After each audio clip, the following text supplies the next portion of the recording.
Are you tired of spending your time and money chasing strategy after strategy only to discover what worked 10, 5, or even 2 years ago is not working now? Things shift fast in the online space, and if you're not keeping up, you're getting left behind.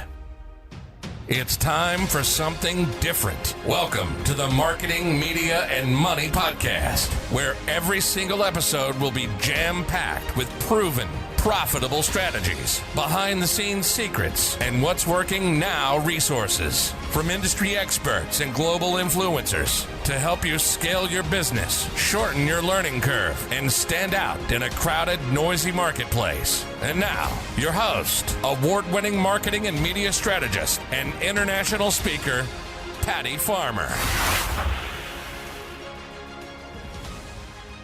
Hello and welcome to today's episode of the Marketing, Media, and Money Podcast.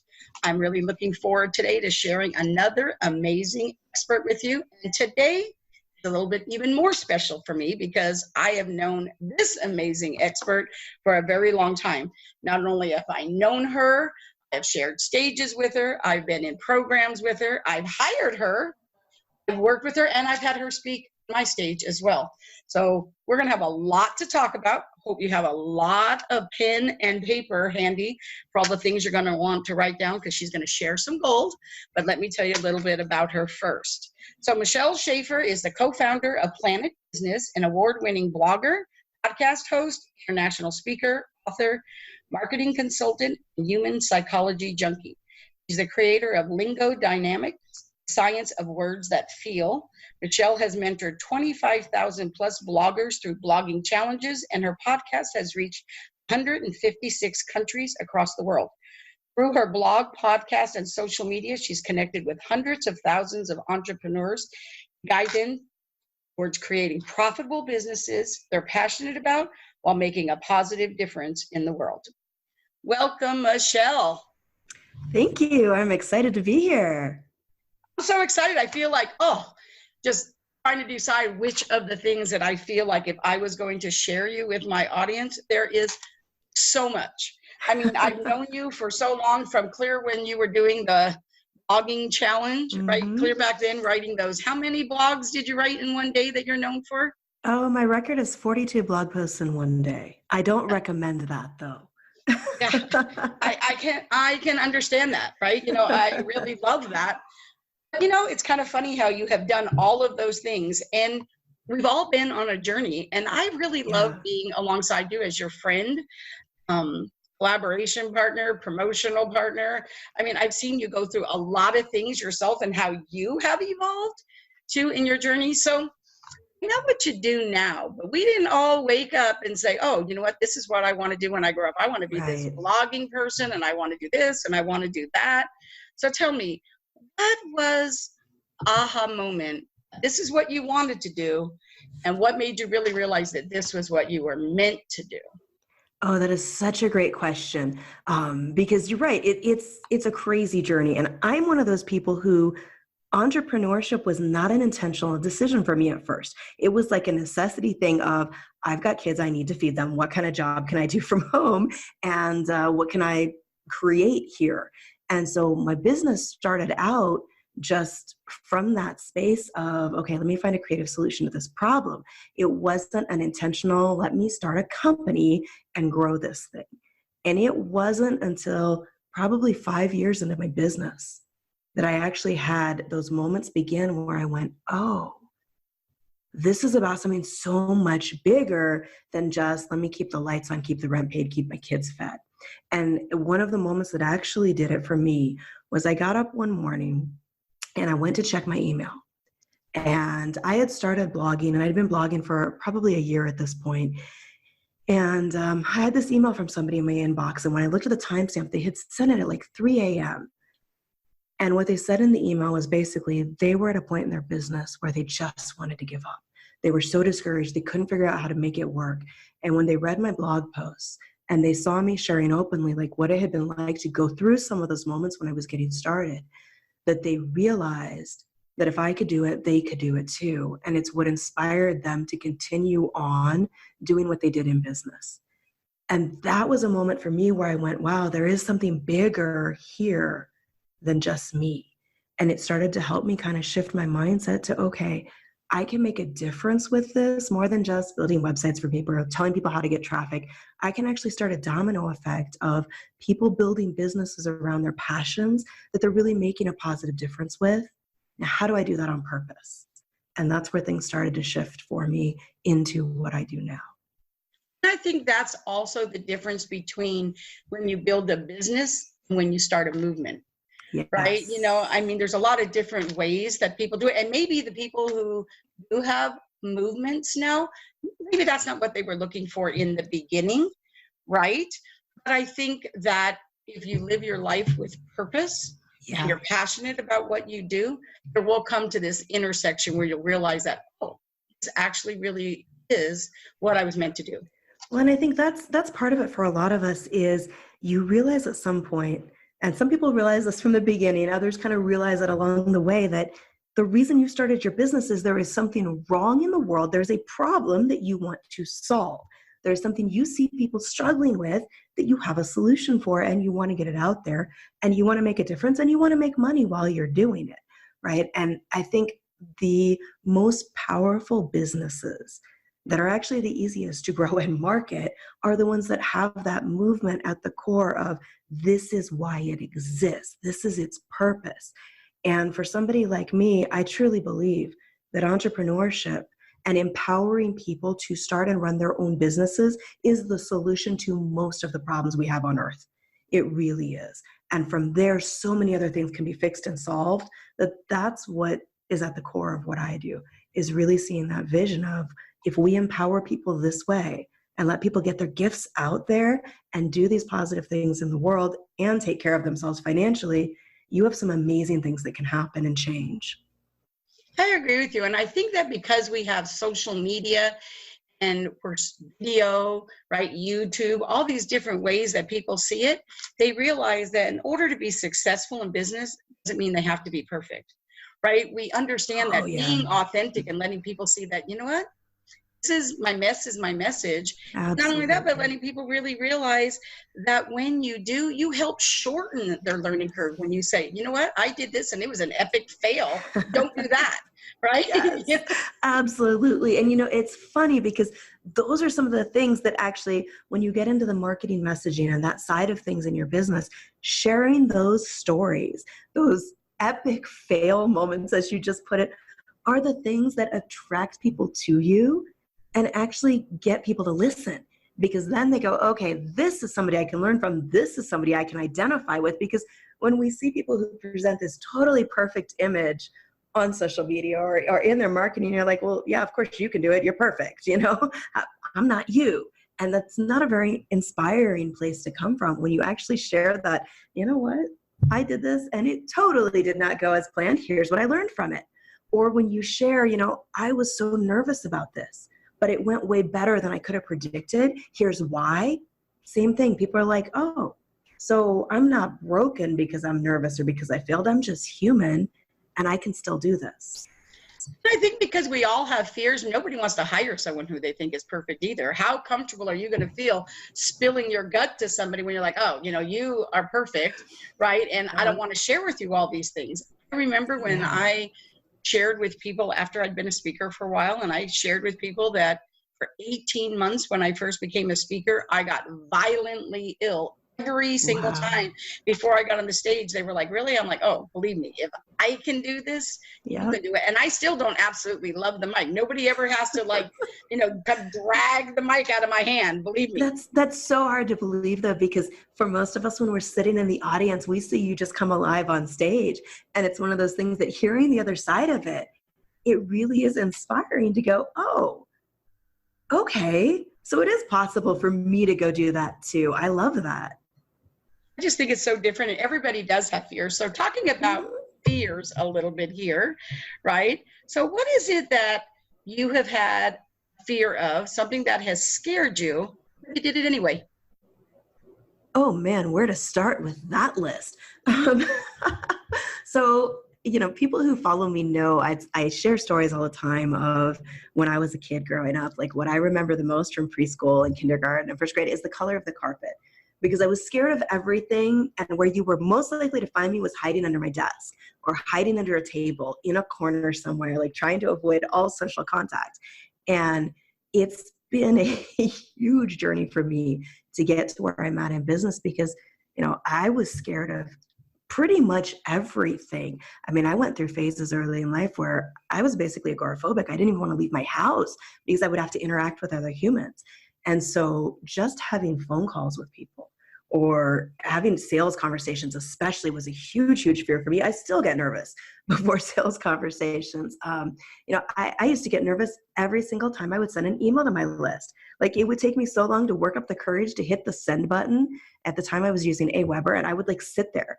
And it would take me like half an hour to finally go, okay, send. And I would immediately close my computer so I couldn't try to cancel it, because I would be so nervous how somebody would react to this email that I was sending. Same thing with my blog. I would actually, to get myself around that, I would schedule my blog posts for like 2 a.m. because I knew I wouldn't be awake and I couldn't stop it. It would publish on its own because it was the only way to get myself past the like huge fear I had around putting myself out there. I mean, I was afraid of so many things when I started my business. And the good news is it gets easier the more you do it. But I don't know that it ever goes away. I'm still nervous before I hit send on an email or before I put content out there. And the thing that I really figured out for myself was it's not about not being nervous or not being scared or not being afraid. It's about figuring out what's more important than that fear. Because when we know what's more important, and that goes back to the mission and movement thing, when you know what's more important, then you just make that judgment call of, okay, yeah, I'm scared to death right now. However, it's more important that I hit the button and get it out there, or that I step on stage and take the microphone, even if my hand is shaking violently. I think that's really true. I tend to believe, looking back in my life, right? I may not have known it at the time, but the things that I was the most fearful of were the things that literally changed my life the most. And I think it's also that the things that scare you so much, those are probably the things that somebody out there is just waiting for you to do because they need it. Yes, absolutely agree with that. And I think the same thing when I look back, like those pivotal moments where you have the choice to shrink back or just be brave and do the crazy thing that feels like it might kill you. It's not going to kill you, first of all. I don't know if anybody has ever died from public speaking. I'm pretty sure nobody's ever died from blogging or podcasting or some of these other things. But those are the moments where you're stepping into something bigger, and there are people waiting for you to do that. They're waiting. I mean, there's people literally praying for you to get out there and share whatever your solution is. And that's why it's so important to work past those fears. And it's funny because, I have so many things still even that scare me, right? That's just part of my personality. I guess I'm programmed that way, and I'm working on the wiring. But one of the things that I started, and I know you and I have talked about this before, like I think about 2 years ago, right before I started podcasting, I made a deal with myself, and I did not publicize this because that's dangerous, but I made a deal with myself. Anybody who asked me to be on their podcast or asked me to do an interview, I had to say yes. And I kept that for a year. Every time somebody asked me, I said yes, because I knew that would force me to get out of that fear comfort zone that I was in. Because your comfort zone is really not so much where you're comfortable. It's where you're scared to go outside of it.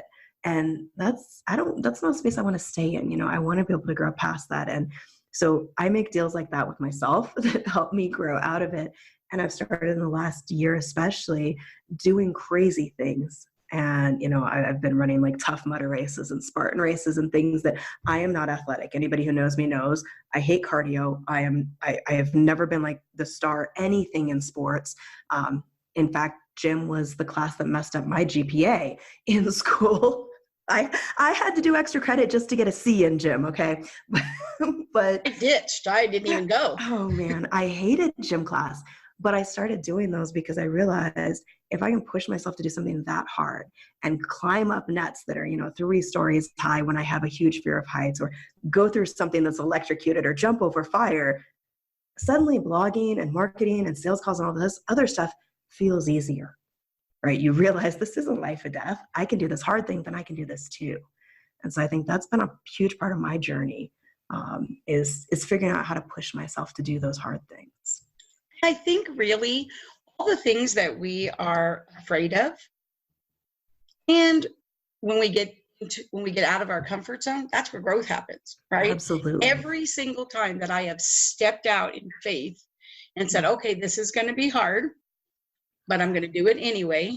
That's what happened with me on speaking, right? I just said, I'm going to say yes every single time. And I always call myself an accidental speaker because that's really what happened for me. And thank goodness, because that was the greatest thing that for my business. But that is where the growth happens. So when we look back on that, so let's talk about that a little bit. So when we look back on that, thinking about somebody who may be listening that is either a new entrepreneur or maybe they transitioned out of corporate, or maybe they're a business owner, what would you say should be the things that they should be thinking about doing first? Like, what's the advice that you would give them about the things that they should do first? Because I know for me, I did a lot of things out of order and I had to go back and, stuff like that. So, looking back, man, talk about the epic fails you mentioned earlier. I waited like 9 years in business before I started collecting email addresses for a mailing list. I mean, I have done some crazy out of order things like that.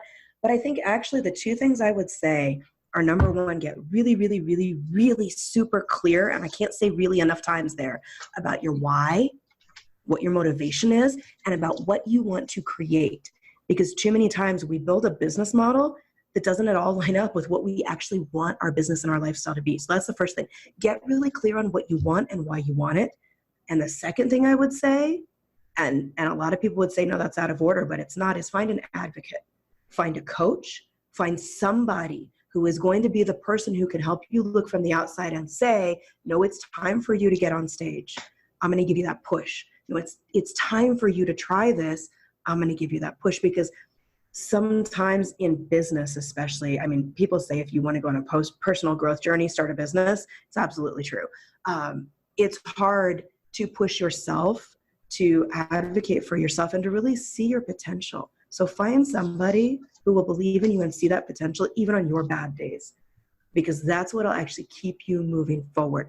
I waited longer than I wish I had to find a coach, to find somebody to work with, to support me. And I know the periods in my business where I have actually grown, stayed focused, and made things happen was when I had that person who was that advocate, who would kind of smack me if I needed it, but with a hug, and help me to grow into the next level. So those are the things I would suggest. Oh, I love those. Those are really great. Thank you for sharing those. So we've spent a little bit of time talking about fears and growth and big fails, right? So let's kind of flip the switch on that a little bit, right? Sure. I happen to know how gifted and fabulous you are, right? So what do you do best in your business? So let's talk about that. Like, what do you do best? What do you love most about your business today? Oh, Let's talk about those question. That's something, and I think that's where my advice just now comes from, because I built a business model more than once that did not get me to where I wanted as far as my lifestyle and my business. I built a business model the first time around that landed me in the ER because I was so stressed out. I was so tired. I was overworking so much. I wasn't sleeping. It was bad. And so bringing myself back to, okay, what do I really want to create? Because I know so many other entrepreneurs with that same story, or who wake up in tears in the morning. They're so stressed out. They hate the business they've created. And that's a really bad place to be. And so one thing that I have learned, not just from my own journey and that I feel like is a strength now, but also from working with so many different clients, because, from our work, I work with everybody as a consultant, from startups, from people who are at literally zero in revenue up to 7, 8, 9-figure businesses. And I've worked with businesses across industries, from business coaching, life coaching, health and wellness, nutrition, fitness, e-commerce, spiritual, energetic things, just like this whole range of tech, software, everything. That I think one of the things it's given me is kind of that 30,000 foot view, where I can come in and look at things really strategically. And so looking at everything from, when it comes to marketing, does your messaging and your sales funnels match the level of client you want to attract? Do you have these pieces lined up? Some of those strategic things are I think my strength in business and what I can bring into the conversation when I'm looking at that foundational piece of how do we actually build the business that supports what you want, and then from there figure out some of the other pieces. And that's a place that's really fun for me to play because I feel like it makes such a difference. So many people out there in business are following all the advice and building all the funnels, and they're not working. And they feel like it's their fault, they're doing something wrong. The only thing they're doing wrong is they're not strategically seeing what's wrong with that model and why it's actually not going to work for them. And so pulling that back and asking the question that's behind the question, because we assume we should do certain things. Well, question that assumption, because maybe you shouldn't. Maybe there's something different. And I know we've had that conversation too. We sure have. Yep. That's where I come in and say, no, wait a minute. Let's go one step back. What do you actually want? What are you actually good at? Now, how do we bring that into your business and make it something you love? You know what? I think you're right. We have just had this conversation. And I think it's kind of like if you go to a fitness place and you have a personal trainer, or you just go to the gym and you say, oh, I want to do this. Oh, but I have a bad back and I can't do this. And anyone that's good at what they do will say, well, there's many different exercises to work that muscle. So if you can't do it this way, it's another way to do it. Exactly. So one of the things that I've always loved about you, and this is a strength you really have, is that not only can you look at that, it's really easy for you to break it down to bite-sized action pieces. You're really good at that. That's why you're my go-to person for that. So coaches have coaches. We all have mentors. We peer-to-peer, we all do that too. And the other thing I think is what you were saying earlier about having an advocate and a mentor. Yeah. Sometimes, strategy is important. And even in the marketing space, right? We look at our own stuff differently than what we're telling other people to do, right? We all know that. Oh, absolutely. And so having somebody that you trust, right? And able to say to you, well, why are you doing that? That just happened this week for us. That's why we're having this conversation. When I said, oh, I don't really want to do this thing. I don't really like doing this thing. And you said, well, then why are you doing it? And I'm like, oh, well, because everybody who has a website does that. And you're like, but why? You don't like to do that. And so it was like giving me permission not do something that I really didn't want to do. And after we got off the phone, I was thinking to myself, why did I have to have permission for that? Like, I actually do marketing, right? But the thing is, sometimes that's why there's so many people that do different things. One thing, the person who actually introduced us, Adam Urbanski, if anybody doesn't know who that is, I remember he said something once that really stuck with me. He said, you're not reinventing ice cream. You're just trying to find your own flavor. Yeah. So that's why you're going to be the perfect person for them because they love Rocky Road. And this person over here only likes vanilla. And this person only likes this. So really, it's the way you do what you do sometimes. Absolutely. So I think that's why we shouldn't compare. That's why we need to be in an abundant mindset because there's plenty of business for everybody. And you break that down so well. I've always loved your ability to do that. Serve in a really great way that way. I appreciate that. And that's one of the things that I think when I most realized that was two things happened. One, I was working with this client who it was not a good fit. I didn't at that time in my business have the right filters in place to really be able to catch when there might be a personality conflict or some of those things that happen in business. And, we wrapped the project. It went great. It turned out well, but it was really stressful because the person just had a completely different worldview than I did. And it's hard to work with somebody like that when your worldviews clash and your values clash. And at the same time, I was blogging a lot and I was having these experiences of people coming in who had read my content, who had been following me for a little while, who were not only a great fit and had the same values and worldview, but we didn't even have to talk about certain things because they already understood where I was coming from. And it made me realize the value of content marketing and the value of actually what you mentioned earlier, being authentic about what you put out there, because you actually don't want everybody in the world who needs to hire whatever it is you do. You only want the people who actually vibe with you, who are a good fit for you to work with so you can get great results. You don't want the nightmare clients. Those clients for somebody else are a dream client. Let them go find the person they're a dream client for. And that's how I approach most of my marketing, is like actually looking at who do I want to attract? Whose cup of tea am I? I am not everybody's cup of tea, and I'm cool with that. I think it actually makes me happy. I think that I had an exercise that my coach had me do once. I was having a hard time sleeping. And my coach said, because you're still working when you get off work, I want you to close your calendar and don't look at it until next morning because you're working in advance. Oh. So here's the thing, though. It had this serendipitous effect. What happened was when I would wake up in the morning and I would look at my calendar, all of a sudden when I looked at my calendar, I would look at some of the names and I'd be I'd be all happy. And sometimes I'd be like, and it became really clear to me that, oh, wow, there are people that really don't align with my beliefs and my values, and they're not the right client. I don't want to work with them. I want to work with more of these ones. So it was really good for me to get clear on that.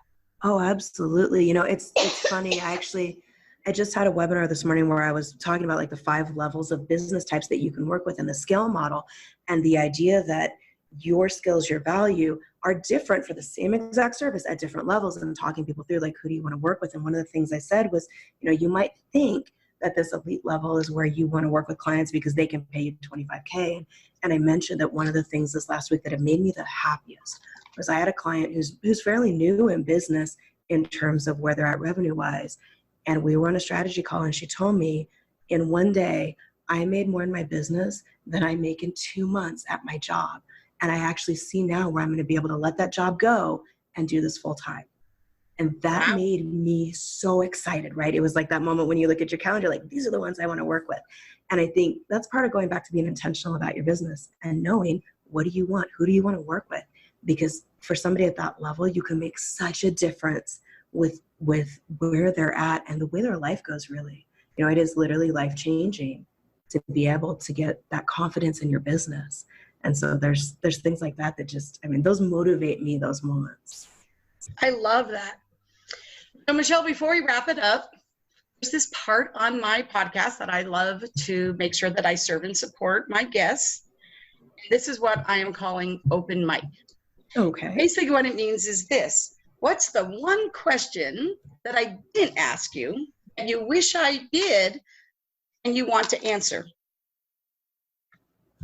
Ooh, let's see. So many directions we could go with that. It's an open mic. Like, this is really mic.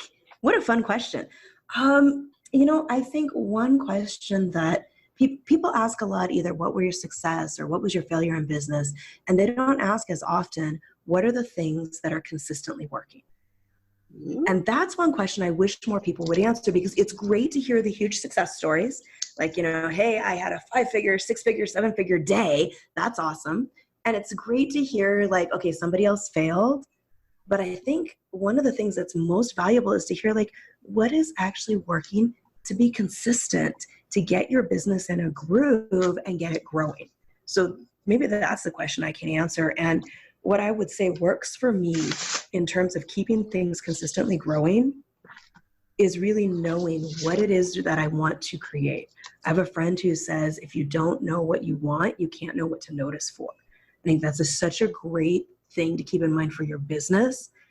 And so I would say, make sure you have a plan of what does your perfect normal day look like. Not the like grand vacations, not the big business events, but like a normal day.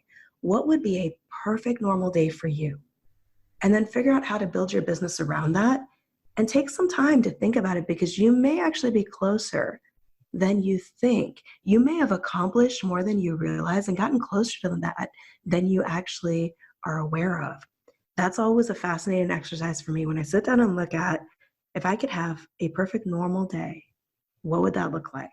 Wake up, drink my coffee, go to the gym, work with clients I love. And when I start thinking about that, I realize I've created that.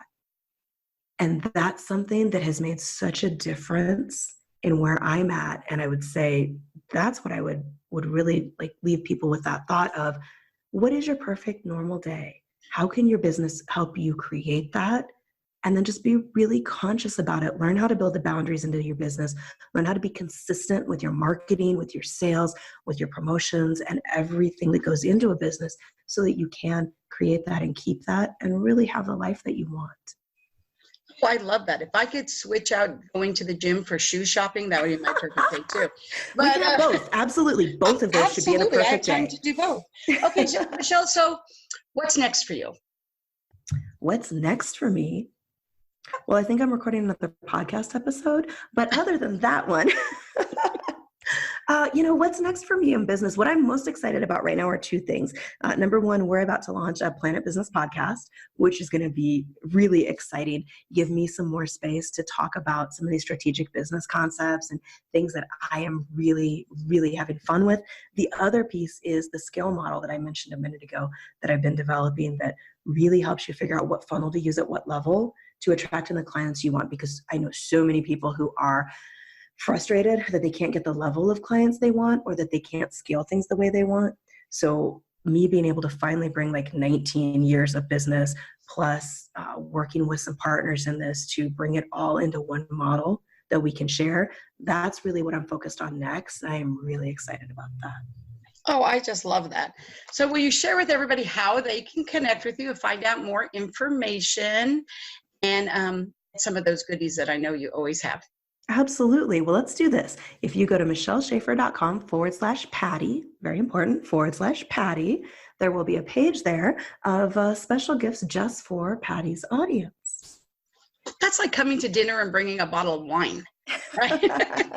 You know how to be a great guest, Michelle. I absolutely love it. So thank you so much for being here with me. I really appreciate it. You, of course, were so generous like you always are. And everybody out there, if you enjoyed today's episode, please like, subscribe, and review the podcast on your favorite listening platform. And remember that sharing is caring. Yes. So until our next episode, it was great to spend time with you. Make it a phenomenal day. Thank you for joining us today on the Marketing, Media, and Money podcast. To shorten your learning curve even more, make sure to grab your free copy of the Marketing, Media, and Money magazine at www.marketingmediamoney.com. I promise your business will thank you.